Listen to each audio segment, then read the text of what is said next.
Alright, what's going on? Scouts 311 back with Liberty or Death. And we are moving into turn 4 here, which is going to be our first taste of how the battle system works in the game. So, this Claude Louis card is up. French, Patriots, English, Indian. So the French are up, and if you remember last turn they passed because they wanted to be able to use this event card. So by passing, they're still eligible. So they're going to move down to the first faction event because they want to play the event card. They want to play the shaded reorganized army where they can move 5 French regulars from unavailable to available. That is a good card for them specifically. That's why they passed to get to it. So they get to move 5 regulars from unavailable to available, which is part of the calculation for their French prep, which is now at 12. So since they move 5, they get to add 5 to that, so that bumps them up to 17, which actually puts them past where they could play the Treaty of Alliance, which could actually have them enter the war now. They can't do that on this turn, though. So they're sitting here at 17, and they're ready to come in and enter the war.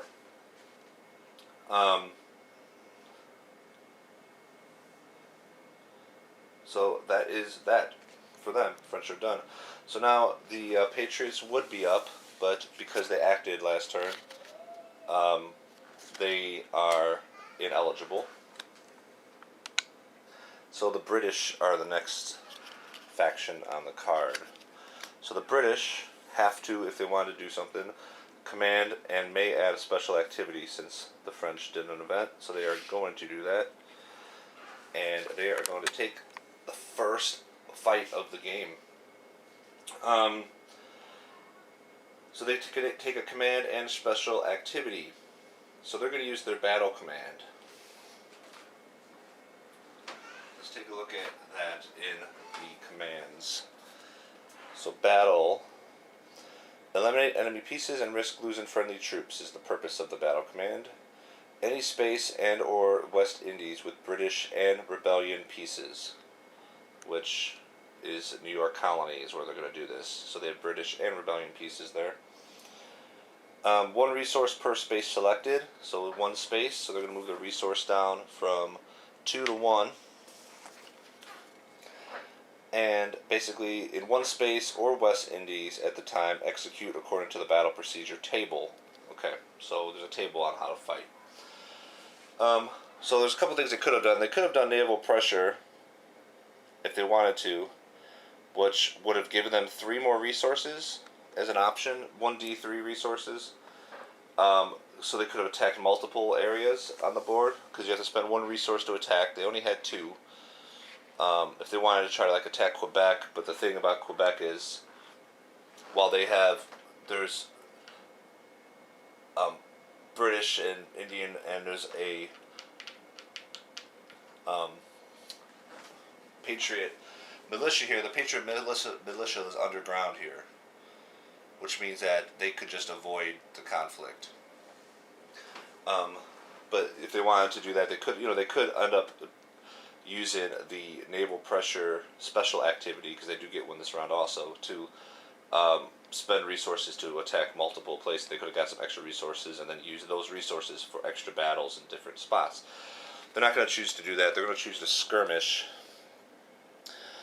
as their special activity. So use British regulars to strike Rebellion pieces.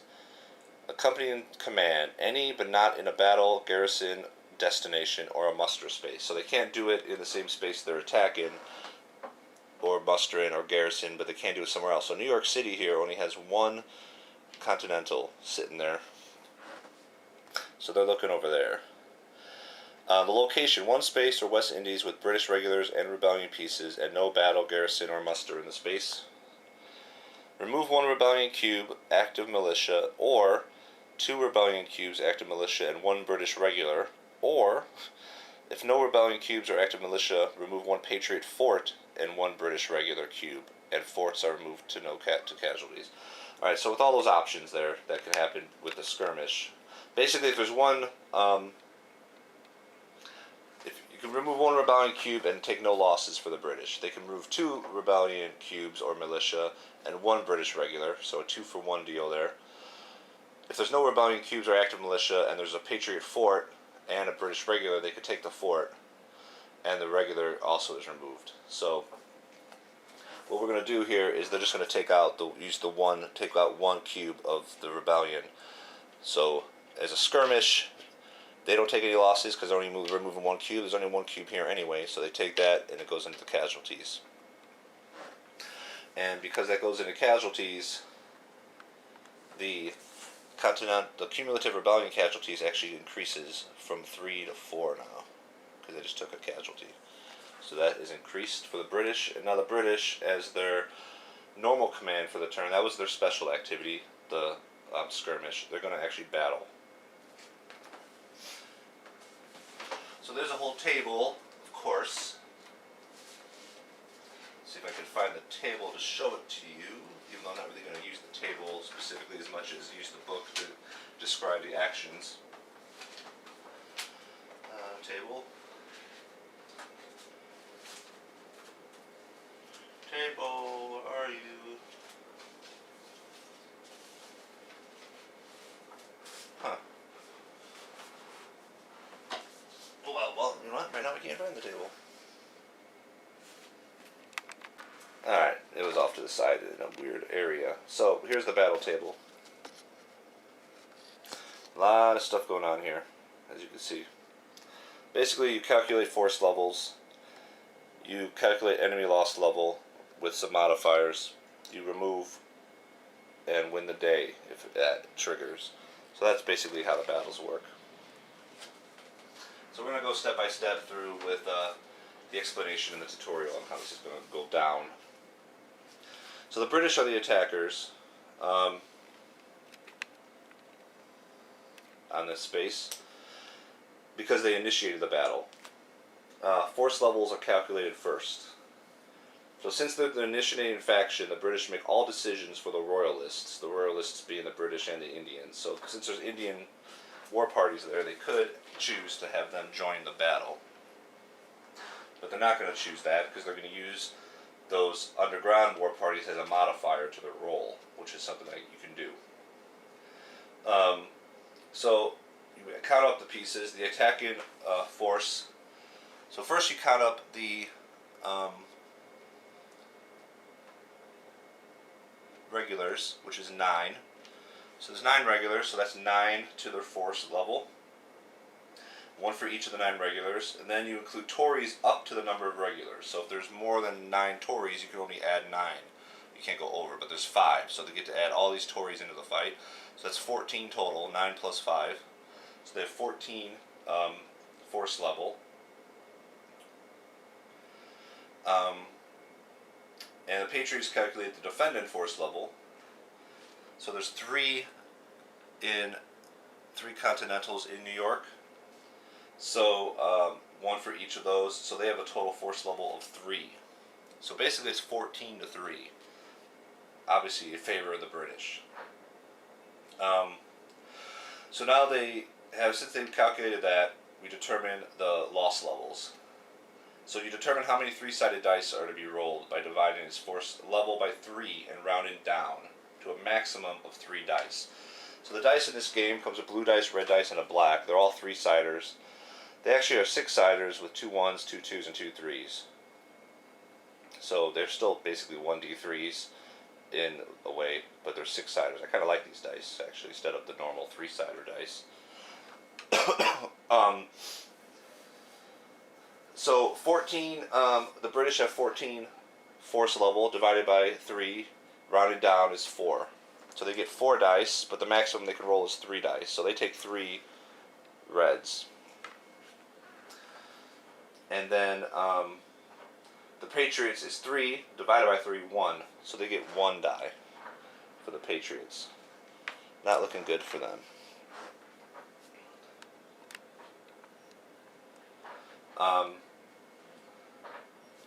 So they both roll dice. So obviously, because of the tutorial, the dice they're going to show what we're going to roll, but we'll roll them anyway.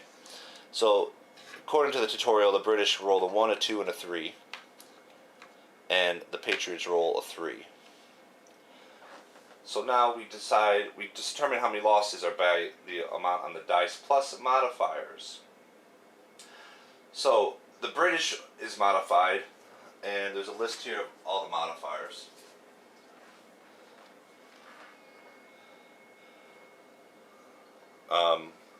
Defender loss level modifiers.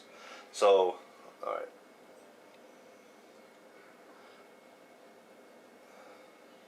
So because at least half of the attacking pieces were regulars, there were 9 regulars and 5 Tories, the British get +1 to their roll.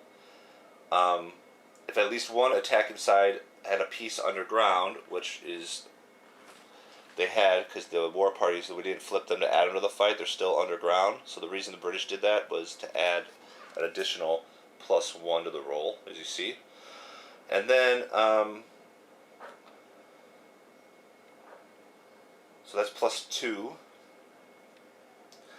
for their modifier. And for an attacking leader, they get another British attacking,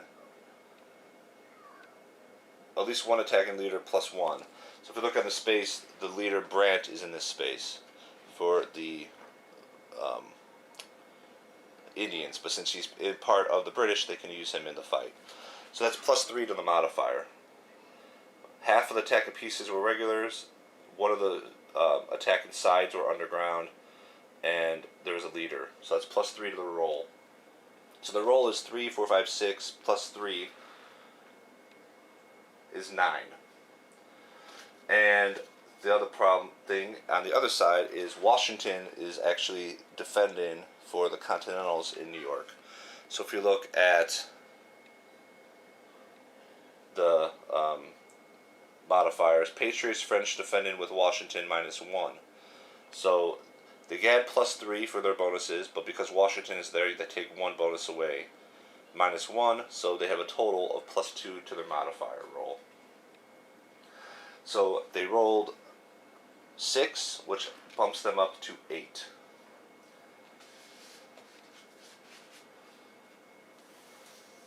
So they basically roll 8 on their attack. The Patriots roll is modified by +1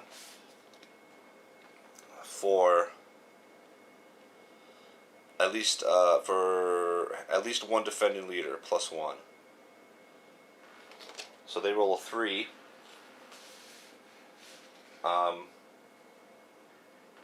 Which turns that into a 4. So it's basically 8 against 4 is what the final tally is with the roll plus modifiers. So the British have to remove up to 4 pieces, and the way that works is that they alternate between regulars and Tories when removing pieces, and they only remove war parties if no regulars or Tories remain. The war parties weren't actually in the fight, but that's how it kind of standard works anyway. So regulars and Forge each count as 2 losses, while Tories and war parties count as 1. The war parties are safe because they remain underground. So they took 4 losses total. So they have to get to at least 4. So they alternate between regulars and Tories. So they take 1 away, that's 2. A Tory is 3. And now they go back and remove a regular, which is actually 5, but because they had to get to at least 4, they had to do that. They rounded down here. So 5 rounded down to 4 total is what they had. So they removed 2 regulars and a Tory here. And these pieces move into the casualties box over here. And they move 4. Now for the Patriots, they lost 8. Their Continentals, for everyone you take off, is 2 losses. So they have 3, which is 6. So they actually have to remove all of their Continentals. And they go in the casualty box.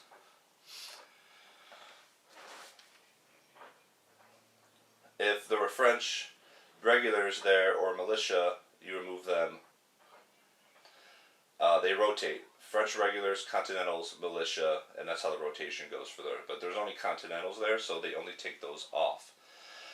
Because the 3 Continentals are the only units in the space, and each Continental counts as 2 losses, they all leave.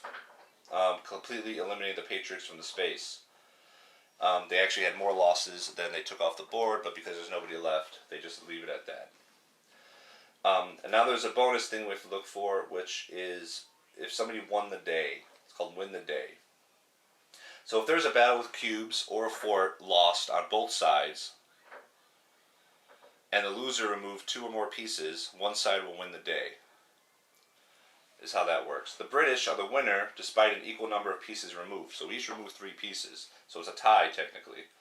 But normally, if the equal amount of pieces are removed, the win goes to the defender. But because there are no pieces left for the Patriots, they got completely wiped out. Even if it was the same amount of pieces removed, the British wins the day. So by winning the day, the British gets to shift the colony 1 level towards support, 1 for every 2 pieces removed, rounding down. So we remove 3 pieces. So if they remove 2 pieces, they get to add up to passive support. And since they did 3, it's 2 is 1. They would have to remove 4 pieces to move it up again. They didn't get 4. They got 3 rounds down, so they only get to put it up 1. So the space began at neutral, ends in passive, and this is a 2 population times 1 is 2. So the support goes from 3 to 5 for the British because they added 2 more support to their cause. And now all cubes and forts go to casualties, as we did. So cumulative British and rebellion casualties are each increased by 3. They each lost 3. So if you look over here, the cumulative rebellion casualties go from 4 to 7 because they lost 3 units, and the cumulative British casualties go from 1 to 4 because they lost 3. And because part of the French prep, if you remember how the French do their prep here, is their calculation is their active forces plus their squadrons in the ocean plus losses for the British. The British lost 3, so the active prep for the French actually goes up 3. Even though they had nothing to really do with this, they still get a bonus. They still add 3 because British casualties happen. So they go from 17 to 20 for the 3 casualties. So they get to move up just because. And then Britain pays 1 resource for the command and has 1 resource left. Okay? It takes 1 resource to battle. And now Washington is here alone in, why can't I find it? It's right there. Washington is alone in New York colony. He has no other troops with him. So he has to move. So they can move to another space with Patriots, or to Patriots must move him to another space with Patriot pieces. So they choose to move to Massachusetts, just to the east, who has a good group here. We have 4 Continentals, a militia underground, and a fort. So they move him into Massachusetts to help out there. So he doesn't die when the troops die. He just gets to move somewhere else. So now that the French prep is 20, as we showed over here, they're at 20. They could technically trump any event card with a Treaty of Alliance if they are eligible and no one has played the trumped card. The Treaty of Alliance lets the French enter the war and place pieces on the board. But because they're not going to do that now, we're going to be described later in the tutorial. I don't know if they could do it if they already did something. Actually, they may be able to do it right now. I'm not sure, but the way the tutorial's going, we're not going to do it yet. We're going to just, so they have their own little section where they're going to describe how all that works. So we'll just follow the tutorial for now. But know that the French are at 20. They're past 16. They can enter the war by using that card. Alright, so that's that. So we discard the card we used. The Burning of Foulmouth is now the active card. And the top card in the deck gets flipped. and it is Cherokee supplied by the British. For the next card, and that is the turn 4. Alright, so turn 4, the French used an event card to bolster some available troops, and then the British took the fight to the rebellion. They used their special action on their turn to do a skirmish in New York and take away one of the pieces of the Patriots, the Continentals, and then they did a full-blown battle in New York colony and pretty much destroyed the Continentals there, and Washington was forced to retreat into Massachusetts. So that was the turn. So that turn is a little long. Like I said, it's going to be a bit long just for battle. It's the first battle, and we're learning how to do it. So that's going to be the only vid here, the only thing we're doing with this video.